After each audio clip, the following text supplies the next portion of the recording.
Hey everyone, today I'm joined by Jason Calhoun. Jason is the founder of So Long Saturn, a video editing agency that provides unlimited world-class video edits for a flat monthly fee. Jason personally edits each video by hand, offering high-touch, high-quality service, but he's also a solopreneur. So I wanted to learn more about how he's able to stay so creative while editing at scale. Also, he's got some of the funniest marketing content on LinkedIn, and I truly believe more people need to watch his content. In this episode, we discuss the biggest mistakes companies make with video content, how businesses can set their video editors up for success, the challenges of running an unlimited video editing service, and more. No one was asking for another community, but I've made one anyway. So what's different? The dynamic agency community is designed around access rather than content. Access to peers who've done it before, access to experts who've designed solutions, access to resources that have been battle tested. And right now, the price for founding members is only $97 a year. Join today so your agency has immediate access to everything you need to grow. You can join at dynamicagency.community. And now, Jason Calhoun. It's easier than ever to start an agency, but it's only getting harder to stand out and keep it alive. Join me as we explore the strategies agencies are using today to secure a better tomorrow. This is Agency Forward.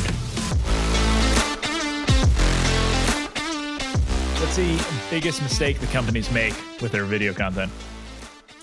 I would say overall, across the board, it's a couple things. Actually, it's probably 150,000 things. But the most important things that I've noticed is companies either have a lack of human in their content because they still approach video content in the way that it was done and the way that I did it for my whole life up until recently, which was you spent a bunch of money on a video and that video had to do a lot of things. So it needed to be professional. It needed to show that you're serious. It needed to incorporate your brand's values and all of that kind of what is nowadays, I think, kind of nonsense.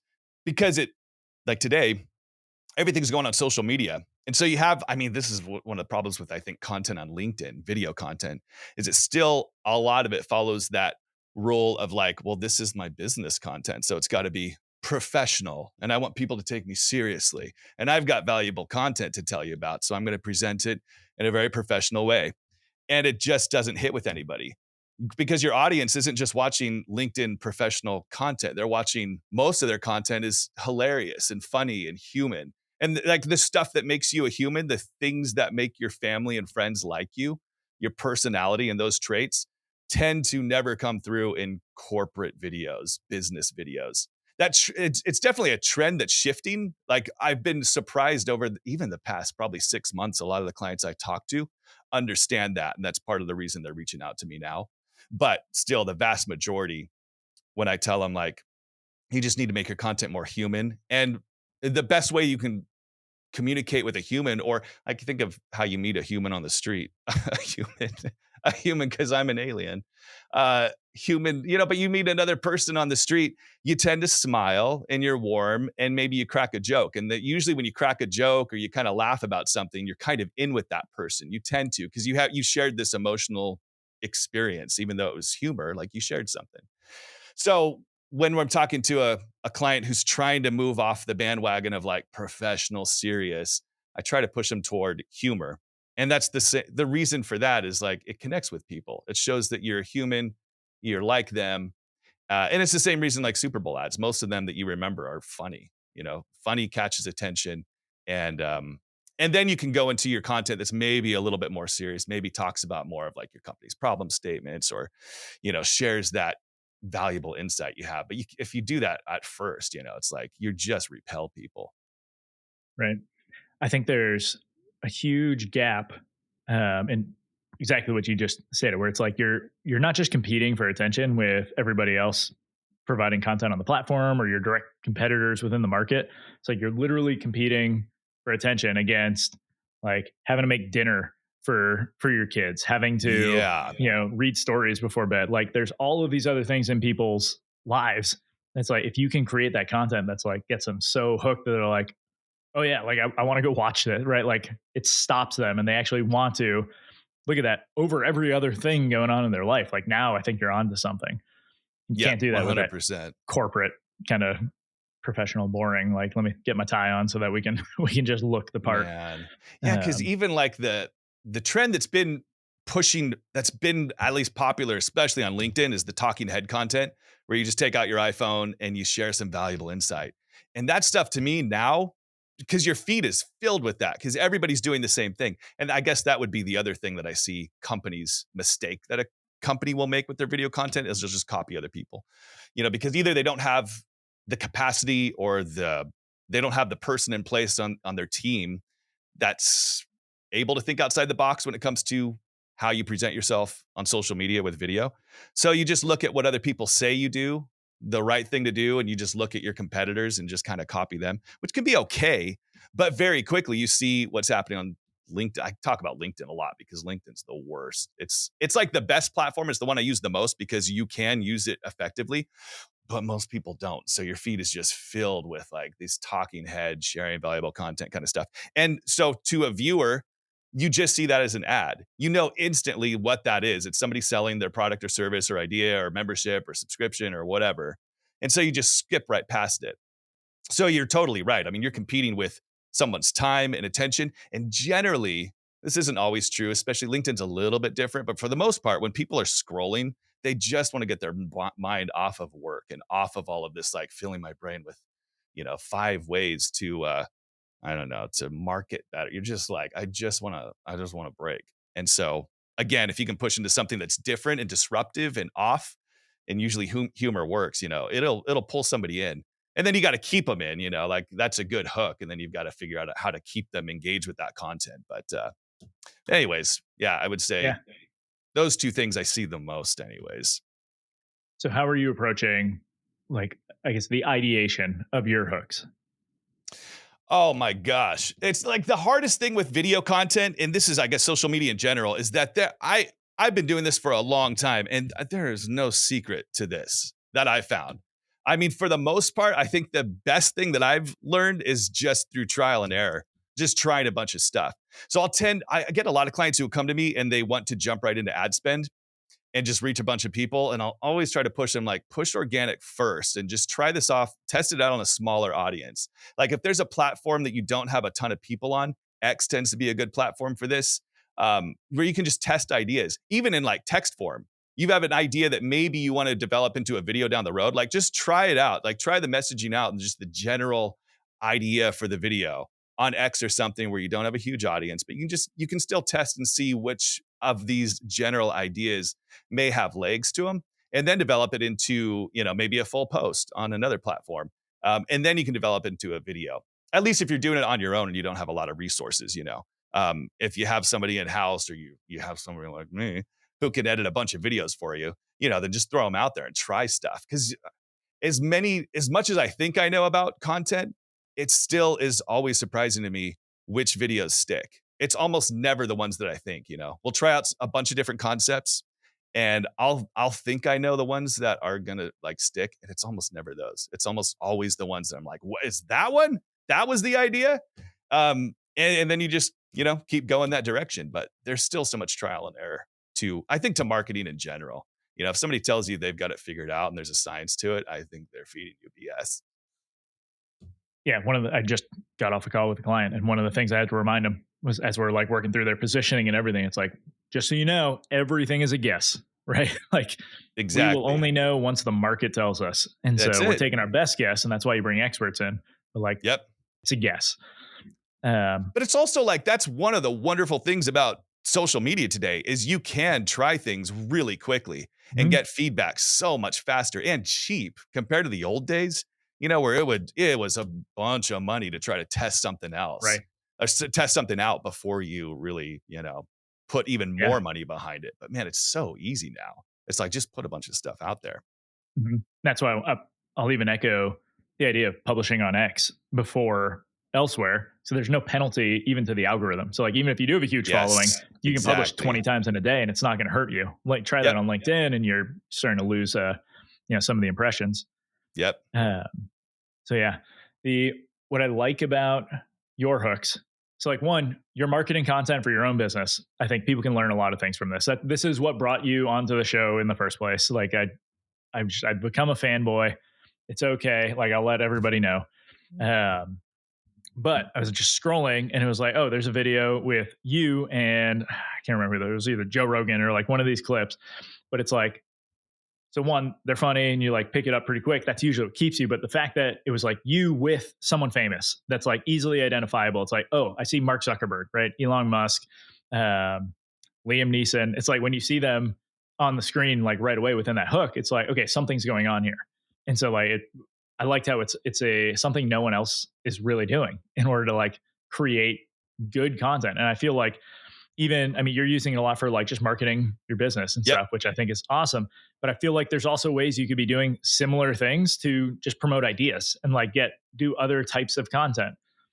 Nobody gets that creative with it.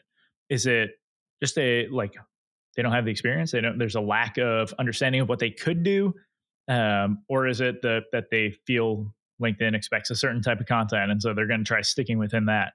Like, where do you think that gap within their own minds is? I think it just comes down to fear. Because I think that they, for the most part, you're when you're in that position where you're going to hire somebody, to do something for you, like it's a thing, that's real money, and I get that. There's risk involved to it, and so I think the reason they don't approach or push ideas that are a little bit more bold, a little more outside the box, is because they are a little bit less proven. Because you see on LinkedIn and a lot of these content platforms, you play it pretty safe. Like this is kind of predictable. It's like driving I don't know, a Geo Metro. I don't even think they make those anymore. But it's like a safe, reliable. You're like, no, that's so old. But it's like a safe car. It'll get you to work and it's fine. And no one's going to notice you, but it'll do the thing. Like if you're posting video content regularly and it's decent, like you'll get something out of that. But, if you actually want to like, I don't know, drive with pizzazz and get people to actually notice you and look at you and have some fun and, make the drive exciting, then you got to push it. It's got to be a little bit more risky, and most people just aren't willing to take the risk that I found. But more and more of the people, like this is the thing that I found. I've never really pushed my own marketing in the past, so I really started pushing that really this year heavier. I started a little bit last year, but this year I really started pushing into it. And so I mean, I'm sure that's the reason, but most of the people who are approaching me now are people who are like, no, we want to take these risks. Like we get it. We've tried like the mediocre approach and it's gotten us mediocre results or no results. It's just been a waste of time and money. And so they're ready to jump into the deep end, even though it's a little bit scarier because it's like the things I was talking about before. It's like, well, I still want to have a professional approach and a professional image. So they're a little bit scared about that. But anyways, I think especially people who have gone down that road and tried the kind of normal content approach are the ones who are more ready to like, okay, we got to change this up because this is just isn't working. Right. This is a great example of the permissionless demo too, where you attract people with the core service you offer. Right. So now like people are watching these videos and they're saying, oh, I want those videos. And now when they go into a sales conversation, you're like, you know what you felt when you were watching those? Like we can replicate that for your audience. And it just makes a Totally. much stronger pitch because they're on the call. Like it worked on them. And so they want to say, like, oh, well, obviously it'll work for my audience too. Right. And so it's like this is one of those perfect examples of how you can use your own core service in order to attract people and then use that in your sales process. Exactly. Well, it also shows off the approach that I think is coming that you're seeing more and more that you need to see the trend or the shift in video content is away from videos that focus so much on your brand and focus more on you as a personality. And it's best when it comes from the top. It's best when it comes from a founder or a CEO because they're the core of the company. And so if you can get them to start sharing content, or if you're a larger company and you have a sales team or you have like a primary salesperson that's going to jump on these sales calls, having them on camera is so if you can do a good job with it, you do kind of create this like, it's like your favorite YouTuber or your favorite, I don't know, somebody you follow on TikTok. You feel like you know them and you kind of become a fan of them. You just like them. You like their personality if you do a good job with it. So when you get on the call, like this is what I found to be true. The clients I'm talking with now, they hop on the call and they're already hooked. They're like, I want to work with you because they feel like they know you, they get your personality, they like it. So I think pushing that direction of getting the face of your company, whoever that's going to be, like I said, if you jump on a sales call, whoever that person is that a potential buyer or customer is going to connect with, getting them on camera to connect with the people before you even get on that sales call can make a world of a difference. There's a challenge there, right? With getting Yeah. your team to be able to do it as well. Yeah. Yep. And this is kind of even just separate from, I think, CEO for smaller organizations. And so, like, once you go public, probably like now you got a board, you got to like keep the appearance of before, Yep. It's a all little that. different then. Yeah, forget those people. Yeah. Right. They're, but like with getting a team, how would you recommend talking to your sales team, talking to your marketing team, saying, "Hey, all of you should be on doing some of this footage, right? Like, let's get you all out of there." I feel like the challenge on two sides: one, getting them to do it, to understand the importance of building up that brand. Second, how do you not, like, the worry as a leader is often going to be they're going to get poached if they start doing awesome content and they get like Mm. this huge like brand, like personality right out there on social media. There's a good chance someone else goes and offers them more money to be able to do it for them. Yeah, which is probably true. It's so stupid to me though, if that's the Agreed. case, because like Agreed. Yeah. if you want somebody who's so good, everybody else wants them. I mean, you want mediocre players on your team that nobody else wants. Like, okay, but like That might be the if you best can answer. Yeah. yeah, I mean, I think it's true, man. If you can get everyone on your team so good that everybody else wants them, geez, you're probably doing really well, and then you just got to figure out how to keep them. Um, but I think that the approach isn't so much finding a bunch of people, like having your entire sales team do this. It's more about finding one person on your team or hire somebody that can be the face of your company. But ideally it is, somebody that actually works for your company that you're going to be communicating with. That's the ideal. It's not going to work for everybody, obviously. But having one person that becomes the face, the avatar for your company is what is going to connect people across all the social media platforms, especially at the top of the funnel and potentially the middle of the funnel. Every client's a little different, their goals are different, and that plays into the approach for sure. This doesn't work for everybody. There's a lot of different approaches and ways of doing something like this, just depending on, like I said, who they're trying to reach and what their market is, and all of that. But at the top of the funnel, I still think ideally, if you could get the person who you're going to be speaking with on a sales call, and they're the ones that you've been seeing content from them that's really good, it's amazing how effective that can be. Right. Way Permissionless easier demo. than just having generic content about your company with generic Right. B-roll and, And no one's actually going to or watch. yeah, nobody's going to watch. Or I've seen a lot of companies who just have a ton of different people. They'll try to build a subscriber base on like YouTube or something, and they have every video is somebody different. They're highlighting somebody in their company. It's like no, people follow people and personality. So, but I feel like that's something that more and more people. I don't know. I don't know if that's actually true. In my world, I feel like more and more people are moving that direction, but I don't know if that's because my content is just, you know, finding those people, or if it's true across the board that there are more and more people who are moving that direction. You probably know more than me because you're in this world a little bit more and talk to a lot more people. No, I think I would see that as well. I don't know that anyone follows an agency specifically. Like Yep. they follow the individuals who are posting the content from that agency. Yeah. Um, yeah, I think I don't know any company pages that are doing really well right now, like on LinkedIn. I think it's all Yeah, exactly. Unless you're individuals. like So Apple or something where your brand itself is a personality, it takes a long time to get there, and so most brands aren't there. Nobody cares about your cool colors or your brand. I mean, it's not that that's not important. That certainly is important for the personality, but as far as content goes, that's hard to get people to stick to that, to your core values, your message. So I want to talk about your offer now, because I don't know. Do you see yourself as an agency first, or like No, I mean, I probably am maybe technically, but I'm really trying to get away from the agency like name and wrapper because I think it has a bad rap. Like I don't want to work with agencies. So I don't know I'm very, very tiny. One man agency, maybe with a couple people on the side. Yeah. boutique? Uh, Boutique. Yeah, that's so right. so you, for anyone who doesn't know, you have this unlimited video editing offer. and obviously there's constraints on that in order to be able to facilitate it. But Yep. I've had some clients even who have considered doing something like this, but there's like a lack of understanding on how do you actually execute for an offer like Mm, this. And so I want to pick your brain on some of these things, like how do you maintain the quality of all of these edits when you're basically telling the client, I'll take as many edits as you got, right? We'll do one at a yep. time or however you have it set up. But like, I guess, how do you maintain the quality when you have essentially an unlimited pool of time to be able to work from with this? Yeah, totally.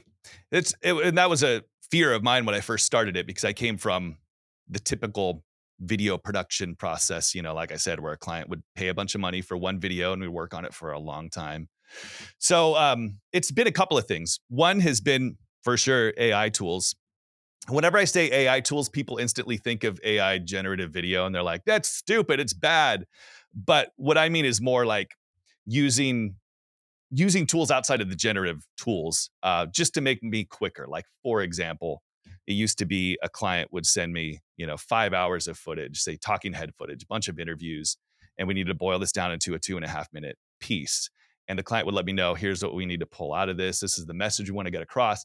It used to just take days of combing through that footage, but today, like I'll just create a transcript and throw it into a chat bot and have it pull out the content that I need. It saves me literally days. The little things like that, little tools that have helped save a ton of time. That's what initially made me think, okay, maybe I could try this. Like I really can put video content together quicker than I used to be able to because of these tools. But the other part, I probably like pulling the curtain. How do you say that? Pulling Pulling the curtain. What am I Pull the trying to curtain back. say? That's it. That was There we that go. was not You're that welcome. complicated. Man, you're You're on the here for the ball. video, so I'm here for the words. Yeah, Let's that's do it. it. Yeah, so, I've edited for a long time, which isn't, a lot of editors have. I think that what a lot of people don't realize is you can edit videos pretty dang quick. I think a lot quicker than even editors want people to know, because I used to play this game for sure. It wasn't that long ago that videos did take a long time, mainly because of rendering. And that was always the excuse, like I'm rendering. And so you use that for a long time. And even people outside of the video world just knew, like, oh yeah, I mean, you got to render. I don't know what that means. I just know it takes a long time to make these videos. Today, that's not the case. And after you've edited for a while, like I've edited my whole life, you can a video that you may used to be like you get kind of paid by the hour or you get billed by the project, so you couldn't do it overnight. You had to show like this is going to take a while, and this is especially true. This is like the pulling back the curtain. I found that this is just personally, and maybe it's just me, but I found that especially in-house video editors that you hire full time, they don't want to spend their days editing like a madman. So it works to their advantage to just kind of slow things down a little bit. And when a company comes to you with a video project, it's like it's going to take me, this long. Videos take a while to make. The reality is, and I really found this to be true once I broke out of like working for a company, and you're working for especially the approach that I'm taking, the unlimited video approach. Like it's the way my offer works. It's month to month. So a client can cancel next month if they're not happy with the service. So I'm in this world now where I've got to really push it and show them like, look, I can really do a lot of content. So, anyways, I guess what I'm saying is that most video editors can edit a lot quicker than you probably realize, especially if they're full time on your team. So that's part of it. I could just do a lot more than I was before. And then the other side of it just kind of worked out naturally. Like I am the primary editor, so every client I'm working on their projects. Like personally. And so I have some clients that need a high quantity of video, but not so much a high quality. And so I have two packages. I have one at 3K, one at 5K.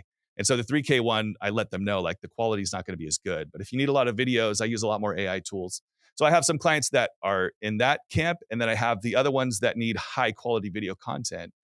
They tend to not need as many because they want good quality. So it kind of worked naturally where I found like this natural blend that that worked pretty well to where I didn't feel overwhelmed. And then I just kept adding clients until this was last year was the first time I tried this approach. So it was kind of like I was discovering it and figuring it out as I go. But I just kept scaling up till I felt like, okay, I'm at my cap now. And so now going into this year, I'm trying to figure out how to scale it beyond just me, which is tricky because the biggest selling point that I have is the quality side.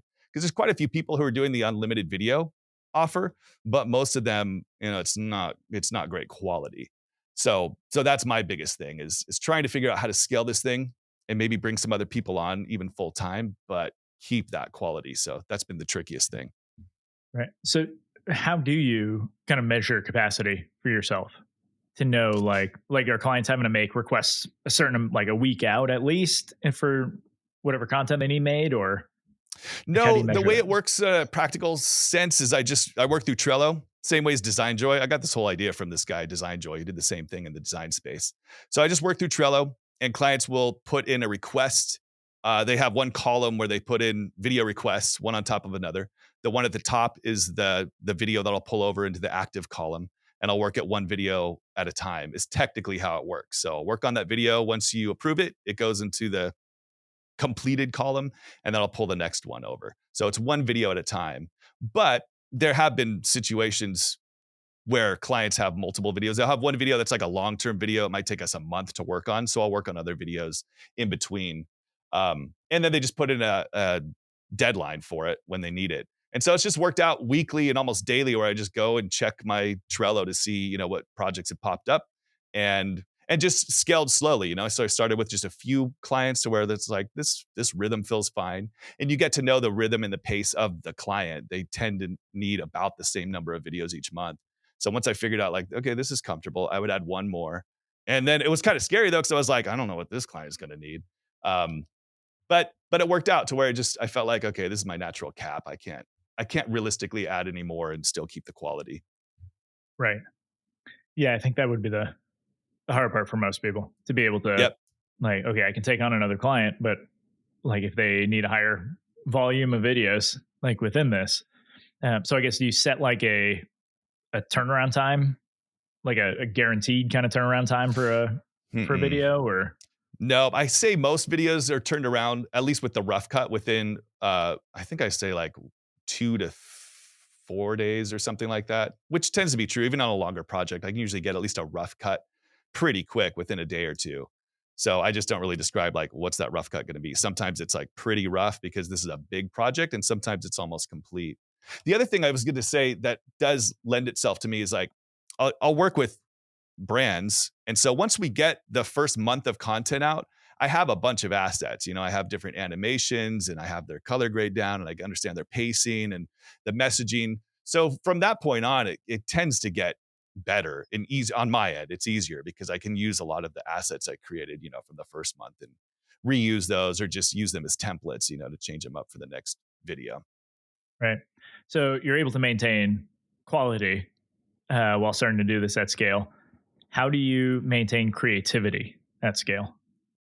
It's kind of been the same thing. Like I've done this long enough to where I look at the creative side as sort of just putting, like, to use automobiles as an example again, it's like the underlying engine remains the same as to like what works for video. You kind of understand the basics of a video. It's understanding your audience, having some kind of strategy, knowing the messaging. All of those core foundational questions that you ask to build a good video, and understanding what funnel level this video is going to be for. Is it top to fill the funnel? Is it middle?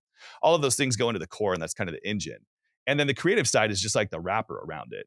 And it's figuring out, like I have some, I guess you could say, tried and true methods, wrappers that are at least good starting places, depending on what kind of content it is.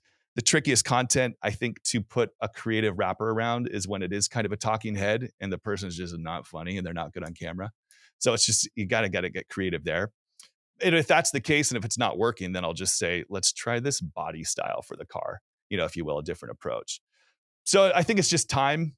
And I have, like I said, those standard bodies that I'll put over the engine that we could try out and test out and see which one seems to be best. And then once you start getting a little bit of data on like, okay, this is the general right approach, this is the right cover or the right, you know, uh, creative idea or approach for this video, then you can really start getting into the nuts and bolts and customizing it a little bit more for their audience and tailoring it. Um, it's just generally the approach I take. Yeah, I'm thinking back to one of the, I think it was one of your clients' videos that you had done a little like promo reel on, but where they send you a PDF, and Yeah, that was it. So like you kind of create a script and pulled the graphics, but like animated stuff, and it was like I feel like that's not something that like it takes another layer of creativity to be able to say, okay, I only have a PDF from them, and I need to talk about X, Y, and Z. What do I do? that's so Um, funny. Because I've heard that from a few people, and I was so hesitant to put that content out because I thought like the end result of that video was so just like mediocre. Um, but I thought it was like I did start with just a PDF. But I've heard from so many people that were like, "That was amazing! I can't believe you did that." I yeah, think it's just sort of like whatever niche you're in or whatever your skills are, you to other people it's like very impressive and you're like, how do you do this? But you do it every day, so you're just like, I don't think that's really that impressive. It's just, I guess, the way your brain starts to think and work over the years, and it's just not really that difficult for you in some sense. That sounds so arrogant. It's not difficult for me to come up with creative ideas, but yeah. you No, just I do it mean I can long see it. enough, and you do it long enough and you just kind of have a toy box of stuff to pull out, and you're Right. not even thinking about it. Well, and that's I guess the definition, or how I at least define expertise, is the ability to spot patterns faster than anyone else. Like Mm, you've seen this so many times that you know what comes next, right? And how to do this. And you can just look at something and say, yeah, that's it. I jumped to another agency coach or a guy who was just getting into agency coaching, reach out and just want to chat with me on LinkedIn. And I immediately said, hey man, your offer is not going to work because you're not targeted. And I was able to work in like a, I don't know, 5-minute conversation with him there. I gave him the problem statement that he needs to make in order to attract agencies and be able to go. And his message back was just, you're really good at this. And I was like, oh, awesome. Thanks. Like, but it was like, I realized afterwards, like, okay, yeah, I've done this enough times that I can go into a meeting and stuff. And just like, I see these things that are popping up and it's like, this is how it works. And that's essentially what you're doing with video editing. It's like yeah, when you that's get that so many reps, true. Then you wonder what makes it difficult, because then you would think that that would be the case when you're hiring somebody, you're trying to like get some staffing, and so often you'll get people who it seems like you should know this, and it just doesn't work. I don't know what the case is there, if they just are I know it. inexperienced or oh yeah? So there is a huge difference between 10 years of experience and 1 year of experience 10 times. And when I Oh, was wait. hiring, I I would get people who were like filling head of marketing or CMO roles who wanted to work at our agency. And it was just so they had no results. They were just doing the same like few tasks, not actually getting better at these tasks and trying to develop. They're just doing some work. And Um, those who stood out were the ones who were actually on like they had their own growth plan. And like they were trying to continuously develop their skills and keep getting better and hone them versus the ones who were just in it's like I want to say just a repetitive mode, but it wasn't the positive type of repetition where you actually learn faster. It was just yep. like they were doing it to check a box and not actually reflecting on what they were Mm, doing. And I think that is interesting. extremely common. People are just there, they're collecting a paycheck and they're checking the box based off what they need to do. And they have all the opportunity in the world to really double down and just learn that skill based off those repetitive tasks. And they're not taking them. And a lot of times now people are finding those Interesting. repetitive tasks are some of the first ones people are using AI, to replace. And Yep. so, which is fine, but you got to learn like the skills and stuff in order to understand what does good look like with this. And so, yeah, I can go repeat this and I can use AI to repeat it. But if I don't know what a great example of done looks like here, then AI could be completely messing with me and I'm going to get a terrible result later. But if you've done the reps and you've actually learned from them, right, you've gotten those 10 years of experience, not 10 years or 1 year, 10 times. I think that's what really separates like those A players from the rest of the pack. I felt like too, I wonder if this goes along with that, if you would find this to be true. But those who have pursued their niche, their skill set, whatever it is they're trying to do in the world, those who have tried to approach it from like an entrepreneurial mindset where they've tried to make this thing work on their own, it seems like, at least in my experience, when I moved out on my own, I learned so much more because it mattered. I had to learn it versus Stakes are working higher. for an Yeah. employee. Yeah, you could work for somebody for 10 years, but I feel like it's very easy to stay status quo that entire time. Yeah. 100%. Interesting. Yeah. Yeah, it makes sense. Mhm. Yeah. That's, I mean, one of the fastest ways. So I had a first sergeant in the Army who said there are two ways to learn anything fast: blunt force trauma and repetition. And he's like, you get to choose. But when the stakes Huh. are higher, it makes it much easier to actually focus and put in the work there. It's why a lot of people will procrastinate a ton. And it's like, oh, I have to have this paper done by tomorrow. And then they just cram it all in really fast. You could have done this a month ago, right? Like it would have been super easy to do it, but the stakes weren't high enough. You had other things that were more pressing. And so you focused on those Yes. instead of this. As soon as you raise the stakes, boom, you're in. And Ah, so, so true. Yeah, that's exactly it. That's funny. I've kind of thought about that just in my own experience. I was like, dang, like doing this on my own, it is like you just learn so much more. But I don't really talk to a ton of other people in the same space. I probably should. That's yeah, interesting hearing probably your helpful. perspective, though. It Little makes sense. mastermind. Yeah, Yeah, I've taken on projects before just to raise the stakes for myself to see how can I better address everything within this. really. Like, how can I get faster at doing all my other normal systems? Because now I also have to manage this piece. And so it forces me to actually look at what I'm doing.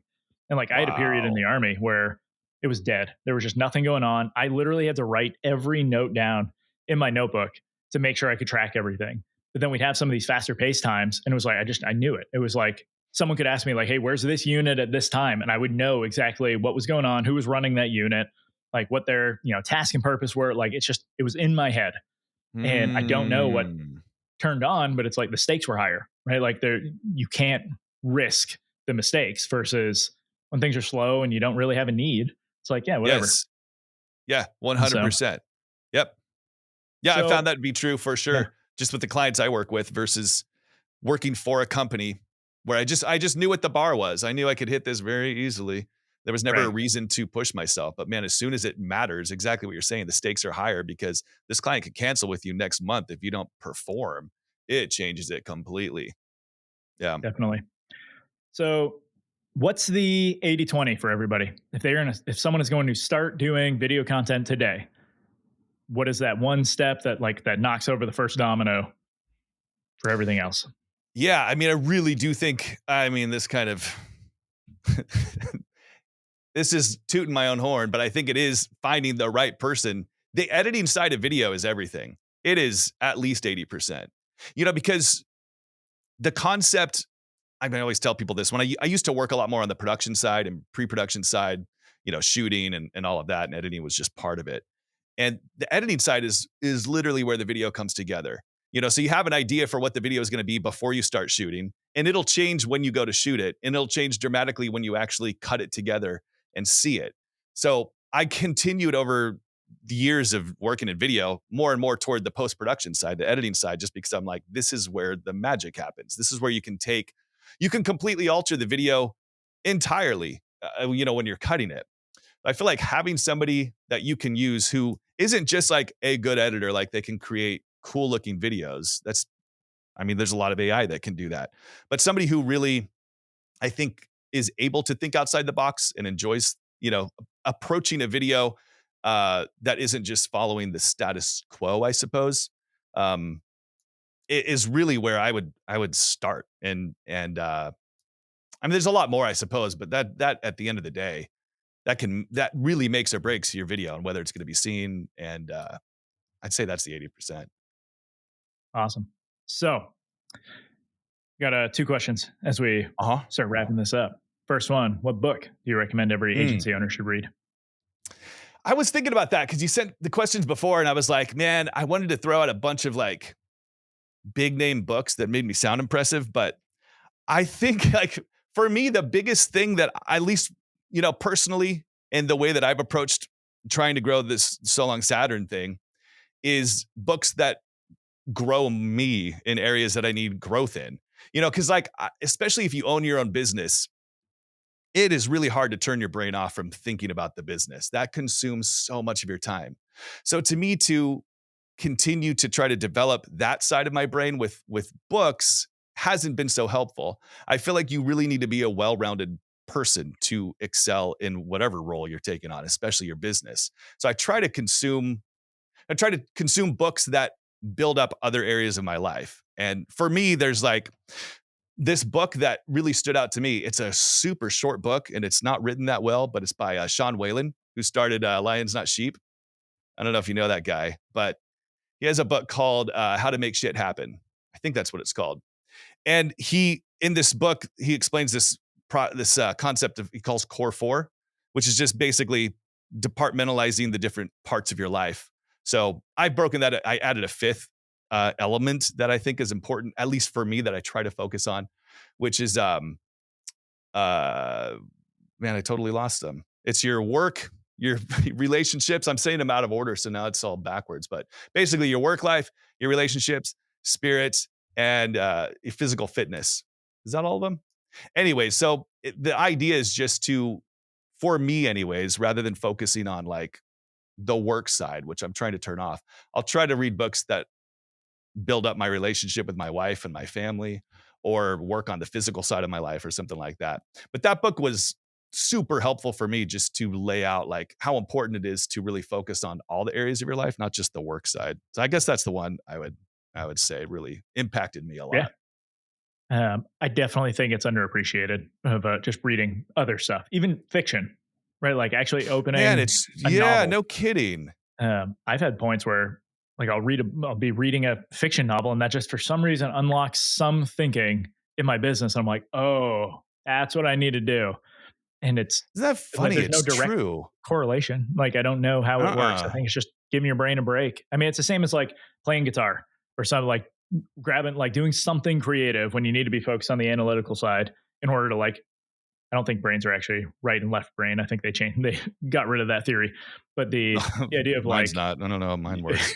yeah, you just get to like, it gives you a break from what you're currently doing so that you can refocus. And so, It's true. I've never been into fiction so much. I've always like, I want to read self-help. I want something that directly impacts some area of my life. But my son's really into fiction and got me turned on to him. And it's so true. I'm like, what? You can learn so much. Exactly what you're saying from fiction. It's pretty amazing. Yeah. So I've definitely changed my reading over time and just read stuff more for fun. And then I'm surprised at how much I can pull out of this into other aspects of my life. so last question, where can people find you?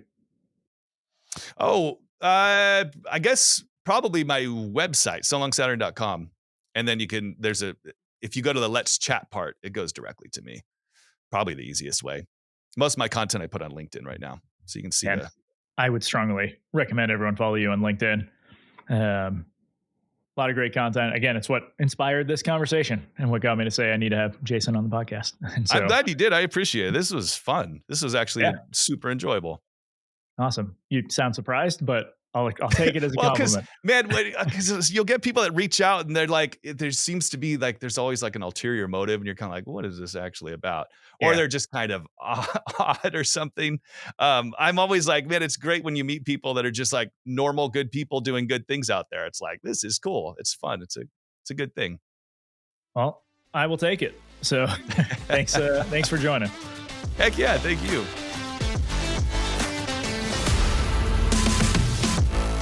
That's the show, everyone. You can leave a rating and review, or you can do something that benefits you. Click the link in the show notes to subscribe to Agency Forward on Substack. You'll get weekly content, resources, and links from around the internet to help you drive your agency forward.